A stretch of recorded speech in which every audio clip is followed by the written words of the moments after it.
নমস্কার বন্ধুরা, নবদিগন্ত চ্যানেলের পক্ষ থেকে আপনাদের সকলকে জানাই স্বাগতম।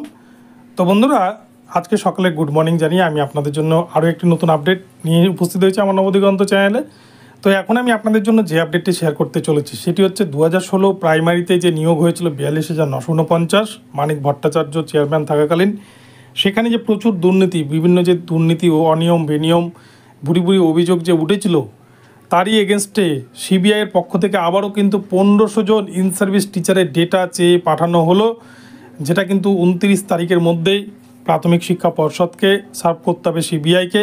এবং এর ফলে অশনি সংকট দেখছে প্রাথমিক শিক্ষা পর্ষদ। তো আপনারা দেখে নিন যে কাদের কাদের নাম রয়েছে 1500 জনের লিস্টে, কাদের কাদের কিন্তু চাকরি চলে যাওয়ার মতো একটা আশঙ্কা রয়েছে, বা কাদেরকে নিয়ে সিবিআই আবার নতুন করে ইনভেস্টিগেশন করছে।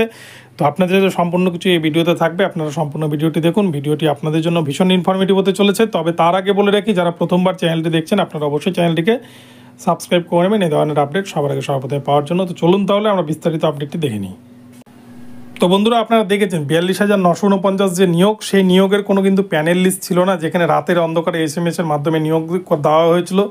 এবং যেটা নিয়ে অলরেডি প্রাক্তন বিচারপতি অভিজিৎ গঙ্গোপাধ্যায় তিনি কিন্তু অলরেডি 32,000-এর পুরো প্যানেলকে বাতিল করেছেন, যেখানে রিপ্যানেল করার নির্দেশ দিয়েছিলেন। তারপরেও মামলাটি সুপ্রিম কোর্টের নির্দেশে আবারও কিন্তু কলকাতা হাইকোর্টের একটি বিশেষ ডিভিশন বেঞ্চে এখন ঘুমন্ত পর্যায়ে বলা যায় মামলাটি রয়েছে। তো অপরদিকে এই মামলা নিয়ে কিন্তু বিভিন্ন এই 2016 নিয়োগ নিয়ে বিভিন্ন নতুন নতুন মামলা হচ্ছে, এবং তার এগেনস্টে সিবিআইও কিন্তু তদন্ত করছে।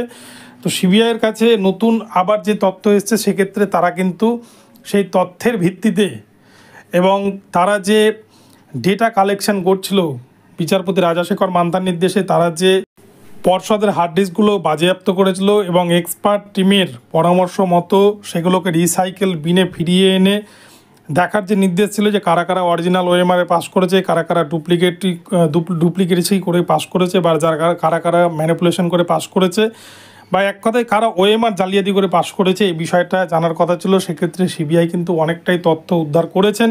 তবে মাঝপথে তদন্ত প্রক্রিয়া কিছুটা হলেও কিন্তু থেমে রয়েছে, যেহেতু প্রাথমিক শিক্ষা পর্ষদ জানিয়ে দিয়েছে তারা কোনো খরচ বহন করতে পারবে না। এবং অপরপক্ষে তারা কিন্তু ডিভিশন বেঞ্চে মামলা দায়ের করেছে এই রাজাশেখর মান্থার নির্দেশকে চ্যালেঞ্জ জানিয়ে। তো এক্ষেত্রে সিবিআইয়ের হাতে যে সমস্ত তথ্য প্রমাণাদি এসছে তার ভিত্তিতে তারা কিন্তু এবার 1500 জন ইন সার্ভিস টিচার যারা 2016 সালে 42,949 চাকরি পেয়েছিলেন, তাদের ডেটা চেয়ে পাঠিয়েছেন প্রাথমিক শিক্ষা পর্ষদের কাছ থেকে। এবং এই প্রসঙ্গে প্রাথমিক শিক্ষা পর্ষদ তারাও কিন্তু একটি নোটিশ জারি করেছে। তো সেক্ষেত্রে দেখতেই পাচ্ছেন যেখানে ডেট কিন্তু রয়েছে 7/2024, যার মেমো নাম্বার 1278-22 WBBPE 2024 33C10/2023।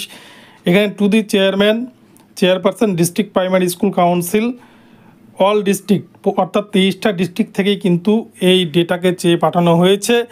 1500 জন শিক্ষক, 1500 জন ইন সার্ভিস টিচার যারা 2016 সালে চাকরি পেয়েছেন, তাদেরকে নিয়ে সিবিআই বেশ কিছু তথ্য উদ্ধার করেছে, তাই তাদের সমস্ত ডেটা চেয়ে পাঠানো হয়েছে। তাদের চাকরিটা সঠিক নিয়মে হয়েছিল নাকি দুর্নীতি করে হয়েছিল, এটাই কিন্তু তদন্ত প্রক্রিয়া চালাচ্ছে। তো এক কথায় বলা যায় আবারও কিন্তু নতুনভাবে এই তদন্ত প্রক্রিয়ার কারণে ঘুম উঠতে চলেছে ইন সার্ভিস টিচারদের 42,949 প্যানেলের।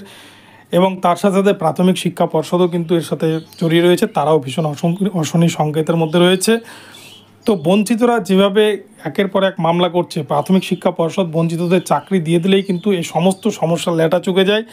এবং যারা ইন সার্ভিস তারাও কিন্তু দীর্ঘদিন ধরে টেনশনের মধ্যে দিন কাটাচ্ছে, কেননা বারংবার তদন্ত প্রক্রিয়া চলছে, বারংবার মামলা হচ্ছে, আর নতুন নতুন করে চাকরি বাতিলের খবর আসছে। সেটা নিয়ে কিন্তু পর্ষদ থেকে আরম্ভ করে ইন সার্ভিসটা সকলেই শঙ্কিত, ভীত, সন্ত্রস্ত। তো এইটার কিন্তু অবসানের একটাই উপায়, যারা বঞ্চিত হয়েছিল সে সময় তাদেরকে যদি পর্ষদ চাকরি দিয়ে দেয়, তাহলে কিন্তু এখান থেকে বেঁচে যাবে এবং নতুন করে কোনো মামলা দায়ের হবে না, সিবিআই এটা নিয়ে কিন্তু ইনভেস্টিগেশনও করবে না। কিন্তু প্রাথমিক শিক্ষা পর্ষদ বারংবার যে চালাকিটা করে আসছে, তার ফলেই কিন্তু তার ফলটাই তাদেরকে বারংবার ভুগতে হচ্ছে। তো এই নিয়ে পর্ষদ যে ডেটা চেয়ে পাঠিয়েছে 29 তারিখের মধ্যে সমস্ত ডিপিএসসির কাছ থেকে, তারপরেই কিন্তু তারা সিবিআইয়ের কাছে সেই রিপোর্ট জমা করবে এবং তার এগেনস্টে সিবিআই সেই তথ্য প্রমাণাদি জোগাড় করবে এবং ইনভেস্টিগেশন করে সেগুলোকে তারা আদালতে জমা করবে। তো এখান থেকেও কিন্তু আশা করা যায় হয়তো যে 1500 জনের ডেটা চেয়ে পাঠানো হয়েছে, এখানেও কিন্তু বেশ কিছু অশনি সংকেত, বেশ কিছু দুর্নীতি আবারও নতুন করে প্রকাশ পেতে পেতে চলেছে, আর যেটা নিয়ে কিন্তু ভীষণ ভয় রয়েছে প্রাথমিক শিক্ষা পর্ষদ।